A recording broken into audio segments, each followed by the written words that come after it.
Bisa. Oke, assalamualaikum warahmatullahi wabarakatuh. Jumpa lagi di Seduh Kopi Channel. Kali ini saya sendiri, tapi nggak sendiri, maksudnya nggak sama teman-teman yang lain, karena saya sedang berkunjung ke rumah seorang teman lama.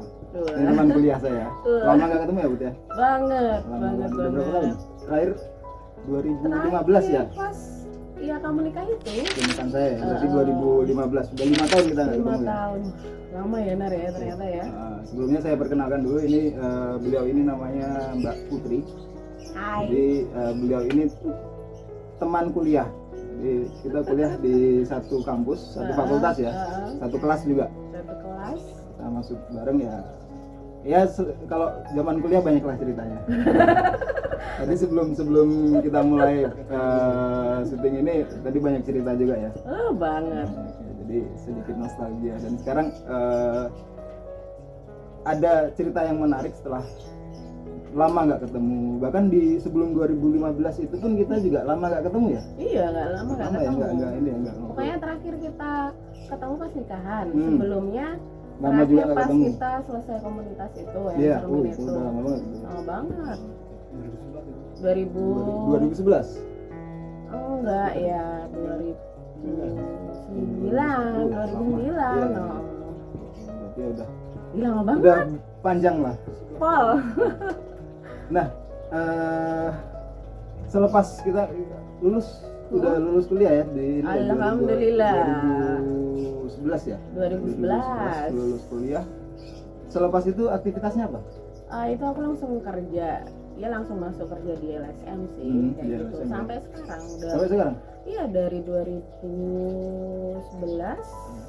Sekarang 2020 berarti berapa tahun ya? 9 tahun. Iya kurang lebih. 9 tuh. Lama Lama ya? juga ya? 9 tahun. 2011. Udah jadi ketuanya ya. Sesepuh. Sesepuh LSM. Sesepuh, ada yang lebih lama sih. Oke. Berarti itu LSM-nya bergerak di bidang apa sih? Di pendidikan anak usia dini Oke. kayak gitu. Tapi masih sedikit ini ya, masih nyambung lah ya dengan bidang kuliahnya masih ya. nyambung kuliahnya dulu. Zamannya psikologi perkembangan anak itu betul, kepake banget. betul. Jadi Mbak Putri ini ya sama, saya juga dulu kuliahnya S1-nya di psikologi ya, fakultas psikologi. Kemudian beliau melanjutkan bekerja di bidang pendidikan anak LSM ya, LSM yang bergerak di bidang pendidikan untuk anak usia dini. Ya, kayak gitu. Nah, selama 9 tahun berkarya atau berkarya ya di LSM itu yang bergerak di bidang pendidikan anak, pasti banyak ceritanya. Banyak ceritanya kayak gitu. Ya prosesnya panjang lah. Terus kemudian di sana saya jadi banyak belajar. Oh ternyata kalau terkait anak usia dini itu kayak gimana sih kayak gitu. Oh ternyata banyak hal yang aku belum tahu kayak gitu. Tapi setelah di sana dapat ilmu dan segala macam, bahkan termasuk punya kesempatan terbang ke Papua itu juga dari bekerja di sana kayak gitu. Ya, saya sempat ini juga di media sosialnya ada sedikit posting tentang kegiatan di ini ya di Papua, dan itu menjadi hal yang menarik bagi saya karena gini, yang saya tahu kan Mbak Putri ini dari apa ya, kalau bisa dibilang kulturnya sama lah ya kita ya, kultur Jawa ya, kultur Jawa, kemudian bertugas di tanah Papua, di tanah bumi Cendrawasih ya, bumi Cendrawasih yang notabene-nya punya kultur yang jauh berbeda dengan kultur kita, kultur Jawa. Nah, hal-hal menarik apa yang bisa diceritakan dari pengalaman di sana? Yang menarik tentu saja banyak banget ya. Selain dari kultur, lingkungan alam itu juga sangat berbeda sekali dengan di Jawa gitu. Sana alamnya tuh masih yang benar-benar alam banget. Kebetulan waktu itu saya ditempatkan di daerah remote area ya, di pedalaman kayak gitu. Jadi untuk mencapai ke titik tempat yang saya ditugaskan itu juga perjuangan, mulai dari Yogyakarta sampai ke Bandara Sorong di sana, terus kemudian lewat darat lagi sekitar 4 jam untuk jalur darat, jalur darat, sampai di dermaga terakhir di daerah Teminabuan namanya. Terus menuju ke kampungnya itu naik longboat atau perahu kecil itu sekitar 6 jam. Berarti menggunakan 3 moda transportasi yang beda ya, mulai pesawat, kemudian jalur darat, dan juga perahu penyeberangannya. Jadi udara, darat, dan laut.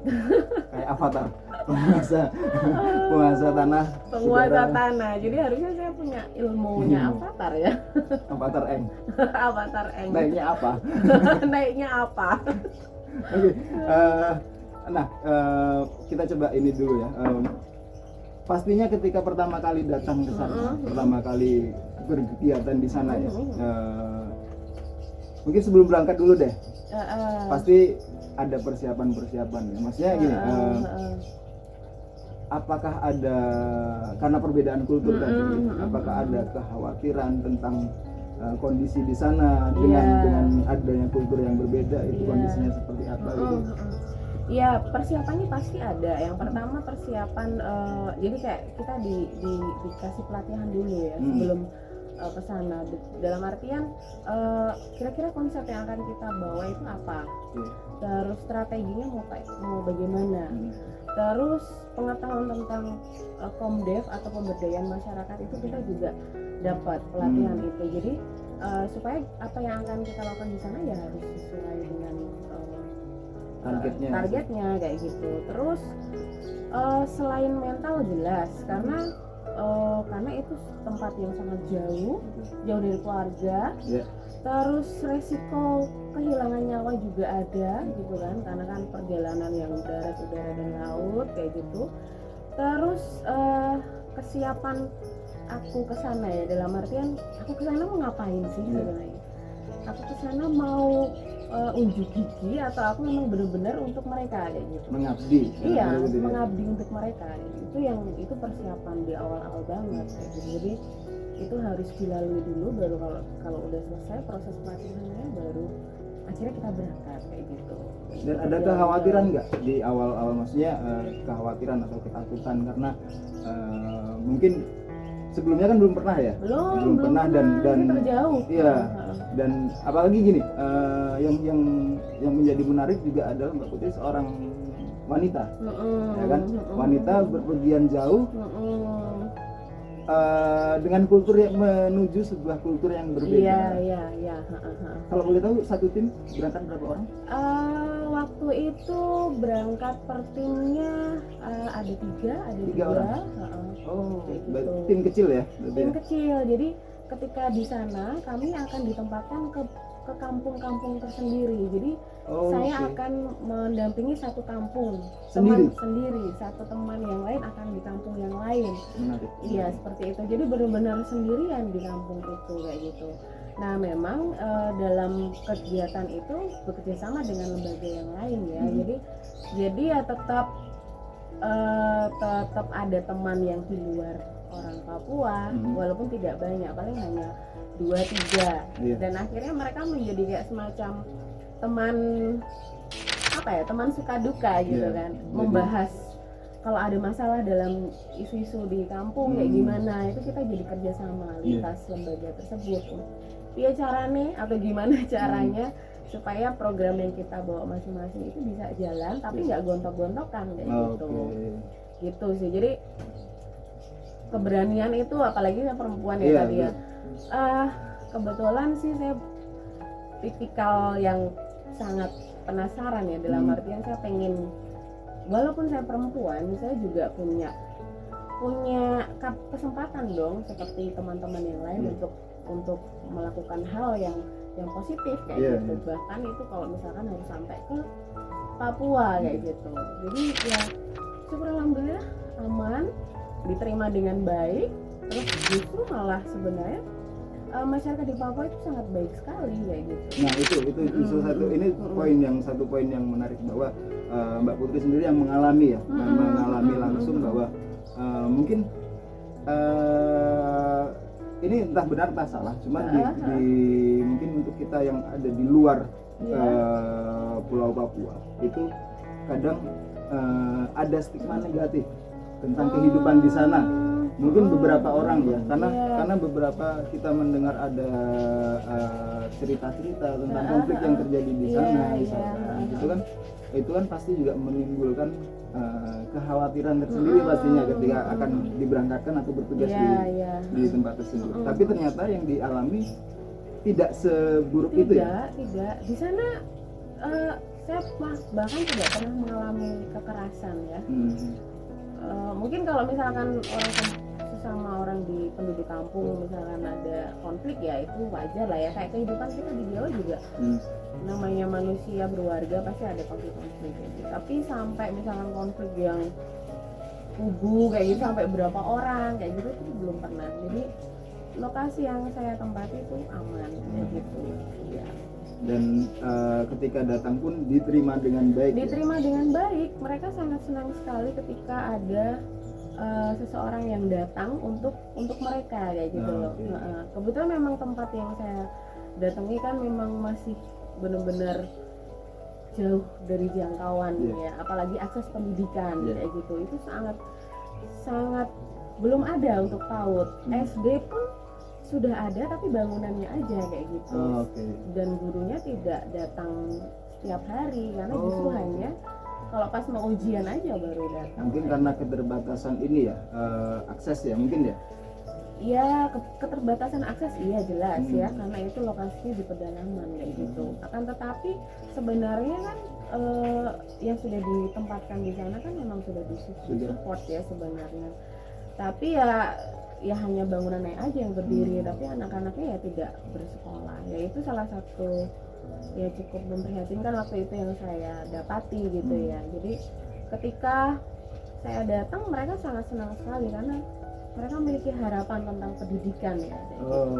Berarti kesadaran tentang pentingnya pendidikan di sana bagus ya, tinggi ya? Iya, mereka sangat senang. Mereka membutuhkan banget. Iya, kami itu pengen senang sekali ada ibu guru datang kayak gitu. Kami jadi tahu, kami jadi apa ya, kebutuhan itu sudah ada gitu. Sudah ada ya. Sudah ada tentang kebutuhan itu kayak gitu. Nah, kemudian berapa lama di Papua? Saya awal datang di sana tahun 2016. Iya, memang programnya sudah berganti tim ya. Saya 2016 sampai 2018. 2 tahun ya? Ya, walaupun memang saya tidak menetap sekian lama ya, tapi memang ada live in 1 bulan di kampung kayak gitu. Nanti kembali lagi untuk koordinasi dengan tim di Yogyakarta kayak gitu. Jadi itu masa 1 bulan di lokasi, kemudian kembali ke Jogja, kemudian berangkat lagi selama 2 tahun seperti itu? Iya, kurang lebih. Saya memang ada jeda ya. Gitu. Nah, yang saya tahu juga Mbak Putri kan sudah berkeluarga ya? Sudah berkeluarga. Dan ini yang juga menarik adalah ketika wanita sudah berkeluarga, kemudian harus pergi jauh, meninggalkan suami. Itu pasti akan ada ya mungkin kalau saya gini bagaimana untuk menyikapi ini suami seperti apa? Nah, kebetulan memang di keluarga saya ya, rumah tangga saya sendiri kan pasangan saya itu orang yang demokratis. Jadi ya di awal menikah pun kita sudah bikin kesepakatan sebenarnya bahwa menikah itu bukan menjadi batasan seseorang untuk berkembang. Itu salah satu kesepakatan yang kita jaga sampai sekarang gitu. Bahkan kekhawatiran suami jelas karena jauh banget ya. Sempat tersampaikan lah intinya kekhawatiran itu. Tapi dengan komunikasi akhirnya bisa nggak ada masalah kayak gitu. Justru selama 1 bulan di lokasi itu untuk kebutuhan komunikasi gimana? Maksudnya untuk telepon, sinyal, masalah sinyal gimana? Di sana tidak ada sinyal telepon, sama jadi sekali. Tidak ada GSM, tidak ada. Jadi komunikasinya hanya by WhatsApp, itu pun harus ke perusahaan yang kami kerjasama. Jadi WhatsApp itu bisa voice call itu aja. Dan itu saya harus ke satu tempat namanya rec hall, jadi kayak ruang kumpul bersama. Itu masih para di pekerja. Satu kampung itu atau lokasi itu? Lokasi perusahaannya. Jadi saya harus melalui perjalanan naik longboat sekitar 30 menit untuk sampai ke perusahaan itu. Harus naik tahu tadi ya. Iya, iya. Jadi sekalian ketika di sana kan juga koordinasi dengan pihak perusahaan kan. Jadi pas di sana koordinasi sekalian saya kesempatan untuk menghubungi keluarga. Gitu. Jadi ya sebenarnya perempuan itu sama, punya hak yang sama untuk berkembang ya. Jadi ya mungkin di luaran sana masih banyak yang tidak seberuntung saya dalam pemberdayaan diri ya, untuk pengembangan dirinya sendiri kayak gitu.